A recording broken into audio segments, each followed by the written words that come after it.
নমস্কার বন্ধুরা, welcome back to my channel Champa Rannaghar. আজ আমি আপনাদের সঙ্গে শেয়ার করব কাঁচা মুগ ডাল দিয়ে এঁচোড়ের দুর্দান্ত স্বাদের একটা রেসিপি। এখানে একটা এঁচোড় আমি নিয়ে নিয়েছি। এঁচোড়টাকে আমি কেটে নিয়েছি। দেখুন, এঁচোড়টা কিন্তু বেশ কচি, বাজার থেকে বেশ কচি এঁচোড় পেয়েছি। মুগ ডাল দিয়ে এই রকম কচি এঁচোড় যদি পান, অবশ্যই রান্না করে খেয়ে দেখবেন।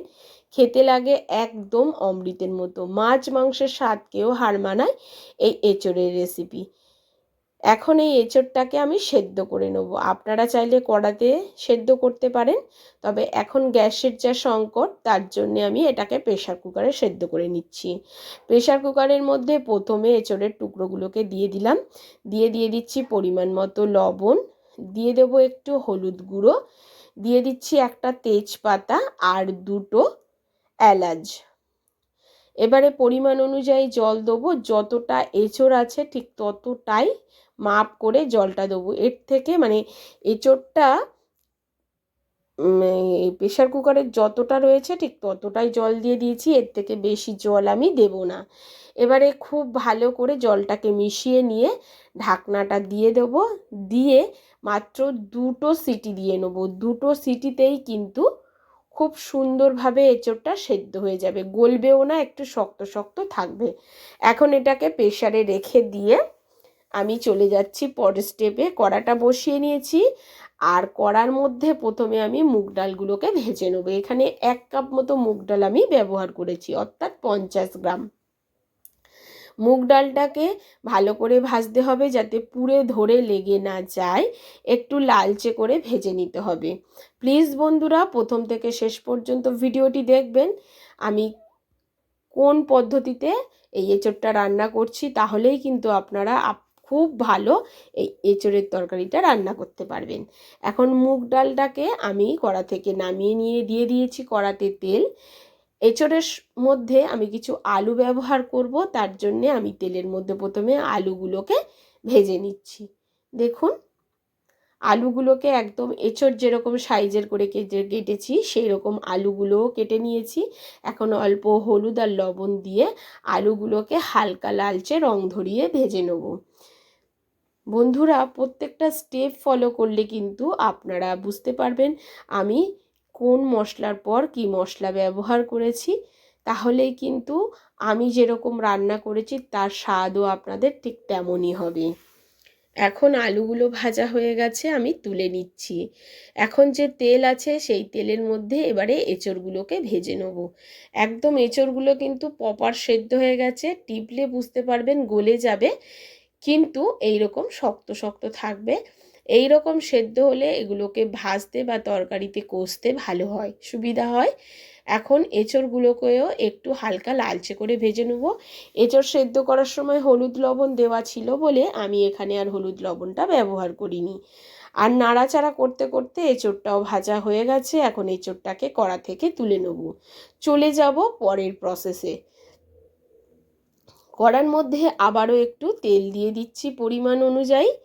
তেলের মধ্যে দিয়ে দেব জিরা ফোড়ন, গোটা জিরা ফোড়ন দিয়ে দিচ্ছি, তেজপাতা, শুকনো লঙ্কা আর গোটা গরম মশলা ফোড়নে। ফোড়নটাকে হালকা নাড়াচাড়া করে একটু ভেজে নেব, যাতে সুন্দর একটা গন্ধ বেরোয়। যখন দেখবেন বেশ সুন্দর একটা গন্ধ বেরিয়েছে, তখন এর মধ্যে দিয়ে দেব একটা পেঁয়াজ কুচি। এখানে একটা বড় সাইজের পেঁয়াজকে আমি কুচি করে রেখেছি, সেটাই দিয়ে দিচ্ছি। তবে বন্ধুরা, আমার যে সকল বন্ধুরা পেঁয়াজ রসুন খান না, তারা পেঁয়াজের পরিবর্তে এখানে টমেটো আর আদার পেস্ট ব্যবহার করবেন। আমি পেঁয়াজ দিচ্ছি বলে পেঁয়াজটাকে একটু ভেজে নিচ্ছি। একটু পেঁয়াজ দিয়ে রান্না করে দেখবেন বন্ধুরা, খেতে কিন্তু ভীষণ টেস্টি লাগে। এখন পেঁয়াজটাকে হালকা লালচে করে ভেজে নেব। পেঁয়াজটা বেশ হালকা লালচে করে ভাজা হয়ে গেলে এর মধ্যে দিয়ে দেব আদা আর রসুনের পেস্ট। যারা পেঁয়াজ খান না, রসুনটা বাদ দিয়ে দেবেন। আদা আর টমেটোর পেস্ট এই ফোড়নের মধ্যেই ব্যবহার করবেন। পেঁয়াজটা যাতে তাড়াতাড়ি নরম হয়ে যায়, তার জন্য আমি একটু দিয়ে দিচ্ছি পরিমাণ মতো লবণ। লবণটা একেবারে তরকারি পরিমাণ অনুযায়ী আমি দিয়ে দিয়েছি। এবার একটু নাড়াচাড়া করে দিলাম পেঁয়াজটাকে। এতে পেঁয়াজটাও বেশ তাড়াতাড়ি নরম হয়ে যাবে। এবারে এর মধ্যে দিয়ে দিচ্ছি আদা আর রসুনের পেস্টটা।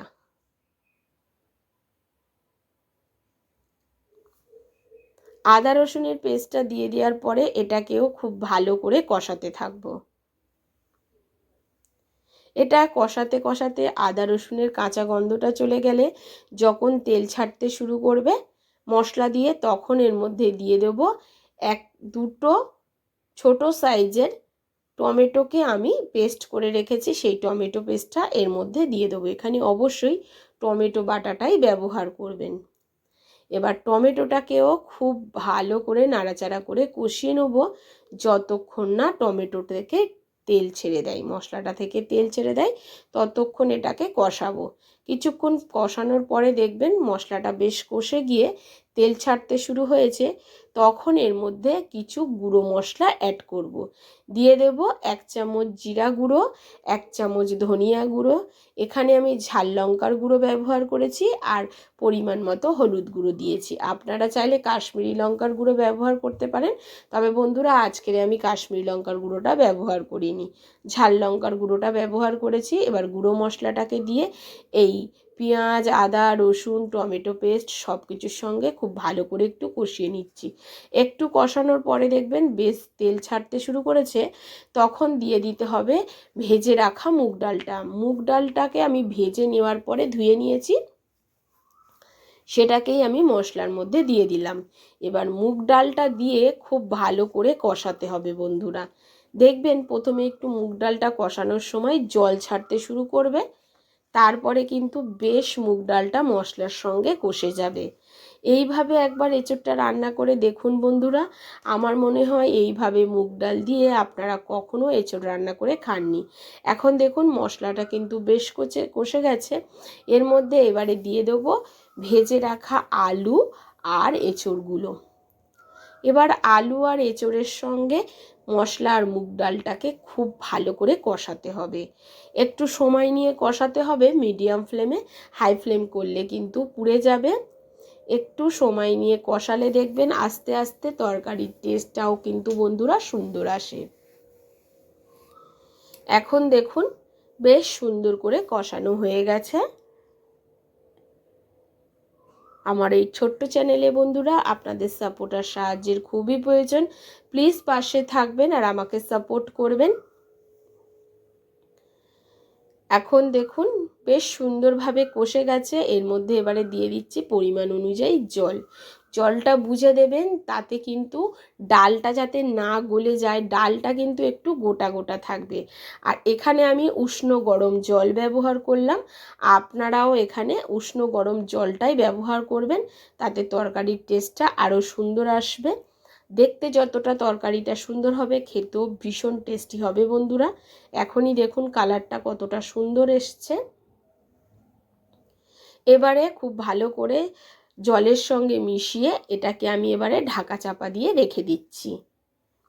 প্রায় 7 থেকে 8 মিনিট ঢাকা চাপা দিয়ে আমি মিডিয়াম ফ্লেমে রেখে দিয়েছিলাম।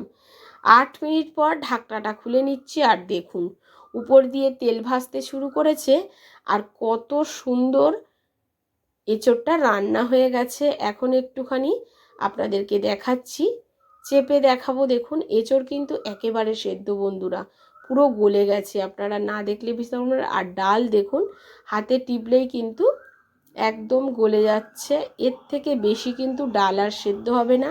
ডালটাকে কিন্তু একটু গোটা গোটা রেখে দিতে হবে, যাতে ডালটা সেদ্ধ না হয় সেদিকে লক্ষ্য রাখবেন। খুব ভালো করে মিশিয়ে নেওয়ার পরে এবারে দিয়ে দিচ্ছি একটু পরিমাণ অনুযায়ী চিনি। চিনিটা অবশ্যই এখানে ব্যবহার করবেন, আপনারা চাইলে একটু গুড় বাতাসা আপনাদের ইচ্ছা মতো দিতে পারেন। তারপরে দিয়ে দিচ্ছি এখানে একটা ভাজা মশলা, যেখানে আমি গোটা জিরে, গোটা ধনিয়া, গোটা মৌরি, গোটা গোটা গরম মশলা আর জায়ফল জয়িত্রীকে একসঙ্গে করে ভেজে নিয়েছি, আপনাদের আর দেখাইনি।